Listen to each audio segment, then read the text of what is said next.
the Johns Hopkins University Studies in Historical and Political Science by Herbert B. Adams, the editor. It says history is past politics and politics are present history. Freeman. 13th series. All right. And it's called White Servitude in Virginia. Yes, white servitude in Virginia. So again, they're referring to all these Europeans collectively as white or white servitude. But we know, right? We've shown the evidence, we've shown the books, we've shown the genealogy, we've shown the historical coat of arms, the historical stewards, the historical so-called black nobility of Europe, right? And everybody else that was over there, the Huguenots, Sephardic Jews, the Moors that got expelled. We've shown all that. What happened to them? All right, let's see. A study of the system of indentured labor in the American colonies by James Curtis Bala. All right, white servitude in the colony of Virginia, 1895. And we're in. All right, so real quick again, dodge the hijack. They're saying white servitude, they mean European servitude, not just pale skin. Yes, there was pale skin, yes. But they're leaving out, they want you to assume, they want you to only picture pale skinned people. So break the spell. All right. Wow. When I'm reading this, picture people of color going through this too. Page 10 in the introduction, it tells you that the object of the present paper then is to show first the purely colonial development of an institution which both legally and socially was distinct from the institution of slavery, which grew up independently by its side, though the two institutions mutually affected and modified each other to some degree. All right. Second, that it proved an important factor in the social and economic development of the colonies and conferred a great benefit on England and other portions of Europe in offering a partial solution of their problem of the unemployed. Now remember, they were sending their undesirables, the poor people in the street, the bums, homeless people, convicts. So they were getting rid of all these people. So they were finding a way to do that by putting them as indentured servants and sending them to America. Right? So it says when Lord Delaware came in 1610 with fresh supplies, he thoroughly organized the colony as a labor force under the commanders and overseers. Dale afterwards applied a rigorous military system adopted from the Low Countries and enforced it with great severity in carrying out his plans for establishing new plantations. The colonists were marched to their daily work in squads and companies under officers, people, colonists, Europeans, not talking about African slaves here. All right?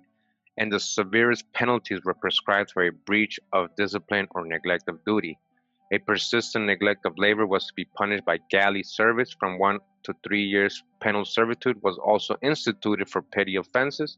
They worked as slaves in irons for a term of years, in irons and chains. The planters affirmed that there were continual whippings and extraordinary punishments, such as hangings. Who's getting hanged first? You see, who's getting whipped? Hanged. All right? Shooting, breaking on the wheel, and even burning alive. They were burning these people alive, but it is likely they must exaggerate the state of affairs.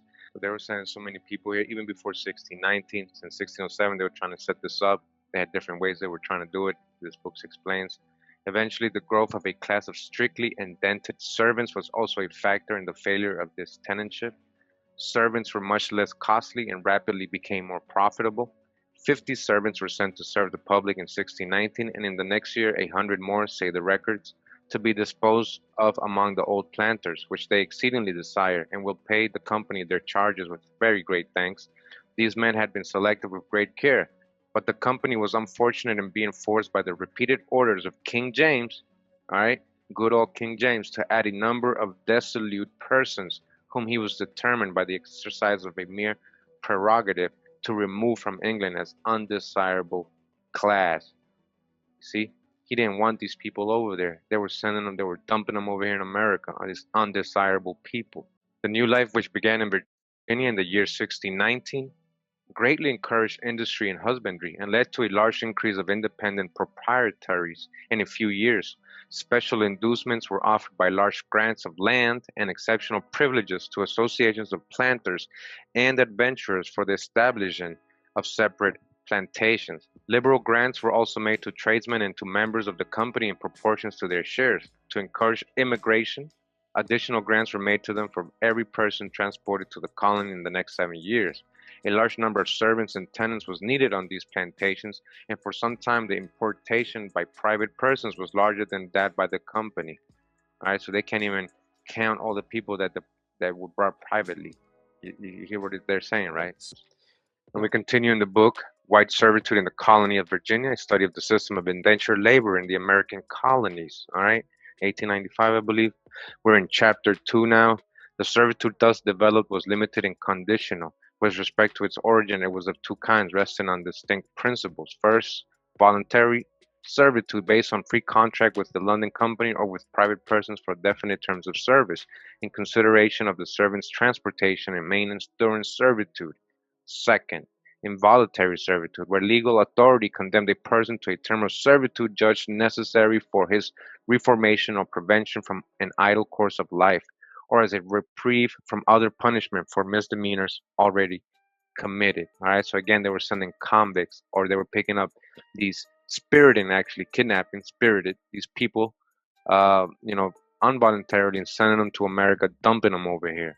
Convicts, poor people, undesirables. So, though involuntary on the part of the servant, this kind involved a contract. So even though these people were being forced to come over here involuntarily, they still were getting a contract, imposing the sentence on the person that undertook the transportation of the offender. And the master's right to service resting upon the terms of this contract made or assigned to him was practically on the same footing as involuntary servitude. The great body of servants was comprised in the former class. They were free persons, largely from England, Wales, Scotland, and Ireland. You hear this? All right. These are your slaves. These are your first indentured servants who wished to go to the colony as settlers to better their condition, but were too poor to bear the charges of their transportation. They consequently entered into a voluntary contract with anyone that would assume these charges and their maintenance for such a term of years as would repay the outlay, placing themselves for this limited time at the disposal of the person for any reasonable service. The contract was made in Great Britain with resident planters or the agents of colonists, but more frequently with shipmasters who traded in Virginia and disposed of the servant on their arrival as they saw fit. The agreement was by deed indented, and hence arose the term indented servants.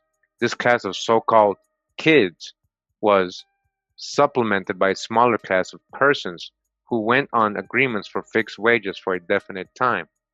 The other large class was supplied chiefly from English paupers, vagrants, and dissolute persons, sent under the arbitrary exercise of royal prerogative or by court sentences, and later by the action of English penal statutes.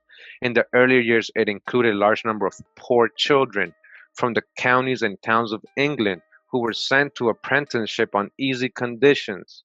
The penal regulations of the colony up to the year 1642 tended also to recruit this class. A very large number of the convicts sent to the American plantations were political and not social criminals.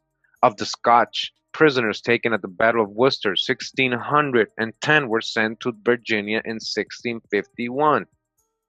2 years later, 100 Irish Tories were sent, and in 1685, a number of the followers of Monmouth that had escaped the cruelties of Jeffreys. Many of the Scotch prisoners of Dunbar and of the rebels of 1666 were sent to New England and other plantations. As early as 1611, Governor Dale, anxious to fill out the number of 2,000 men for establishing military posts along James River, had recommended that all convicts from the common jails be kept up for 3 years. They are not always, he said, the worst kind of men, either for birth, spirit, or body, and would be glad to escape a just sentence and make this their new country. Oh, they would be glad to not be criminals anymore and get to go free in America so they can do their criminal acts over there, right? And plant therein with all diligence, cheerfulness, and comfort. Yeah, sure. Not all these comics were good, I don't think. This request passed unheeded, and the earliest introduction of any of the criminal class seems to have been in 1618. All right? They were sending criminals over here. A strict system of search was applied to every ship that entered Virginia ports, and for the next half century, the colony had a respite from this class of Newgaters and jailbirds. Their transportation was now diverted to the West Indies. Also, it's not like they stopped sending them, they just started sending them to the West Indies instead. But this proved so ineffectual in putting a stop to petty felonies that in the fourth year of George I, 1717, Parliament passed a statute over the most vigorous protest from the Virginian merchants in London, making the American colonies practically a reformatory and a dumping ground for the felons of England. So they brought it back in 1717. Nope, that is the dumping ground for the felons of England. Again, pay attention, people. Please remember this. When you see an American who says, "Oh, I descend from England," right? Well, your ancestor might have been a felon, and he was dumped here. He was considered a felon in England. He was dumped here because he was a felon. Damn, They needed to work. They needed Kurimeo indentured Rob. servants. So you can tell him that. Have you done your genealogy and studied that? Ask him that. All right, because this was a dumping ground for the felons of England. All right, this is an official scholarly book with sources, real history here. In 1766, the benefits of this act were extended to include Scotland through Benjamin Franklin on the part of Pennsylvania, memorialized Parliament against it, and in 1768, the more speedy transportation of felons was ordered. Look at how many felons they're sending over here. So, how many of these indentured servants that came here, how many really were felons? Wow. You see why they came here with that evilness, with that nature, to not care to take your town, to kill you, take your whole, rape your women, eat up all your corn, not care, dig up your graves, eat them, right? Like eat your ancestors because they were so hungry, going hungry, digging up your graves and stuff. This stuff they did, all right? These felons. The practice was only stopped by the War of the Revolution. The preamble of the Act of 1779 significantly remarks that whereas the transportation of felons to His Majesty's American colonies is attended with many difficulties, they are now to be sent to other parts beyond the sea, whether situate in America or not. So we continue in the book White Servitude in the Colony of Virginia, a study of the system of indentured labor in the American colonies by James Curtis Bala. All right, 1895, I believe it was written, and we're in still in chapter 2. This is page 38, and it says here another important source of involuntary servitude was found in the practice of spiriting. All right, now remember, they actually changed the word kidnapping and called it spiriting. There was kidnapping people, that's what this meant, which grew up in the reign of Charles I and continued throughout the Commonwealth period in the reign of Charles II. It was an organized system of kidnapping persons, young and old, usually of the laboring classes, and transporting them to the plantations to be sold for the benefit of the kidnapper or shipmaster to whom they were assigned. They were kidnapping people from England in the streets, children, old people, anybody. They were kidnapping them, taking them by force, putting them on ships, right? What does this sound like?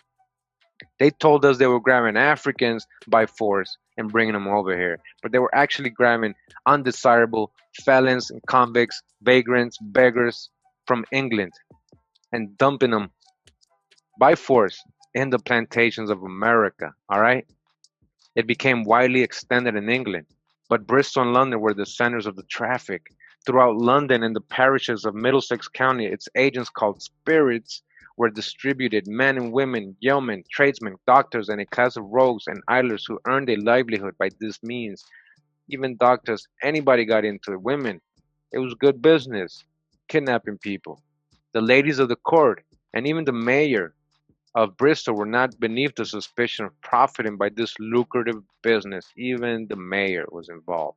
All manners of pretenses were used to decoy the victims aboard ships lying in the Thames or the places where they could be assaulted and forcibly conveyed on board to be disposed of to the ship's company or to the merchants. They would trick people into the ships, is what they're telling you, all kinds of things to get them on. All right. The practice first arose in connection with the West India plantations. Barbados and other island plantations probably received a much greater number than the American colonies. So a lot of these kidnapped people ended up in Barbados and other plantations of the West Indies. Continuing the book White Servitude in the Colony of Virginia, a study of system of indentured labor in the American colonies. It says here in chapter 2 still, page 40, it says the servants in Virginia were usually English, Scotch, or Irish, but there were also a few Dutch, French, Portuguese, and Polish. They were usually transported persons But residents in the colony also sold themselves into servitude for various reasons. All right, colonists sold themselves into servitude. Well, why didn't they just go get Africans if it was so easy? The demand for servants before the rise of slavery was always very great in the American colonies and was further enhanced by that of the island plantations. It was the impossibility of supplying this by the regular means that furnished the justification professed in the English penal statutes and gave encouragement to the illicit practice of spiriting, kidnapping. In the early years before these means were resorted to, dealing in servants had become a very profitable business. The London merchants were not slow to see the advantage of such a trade. A servant might be transported at a cost of from £6 to £8 and sold for £40 or £60, and a systematic speculation in servants was begun both in England and in Virginia.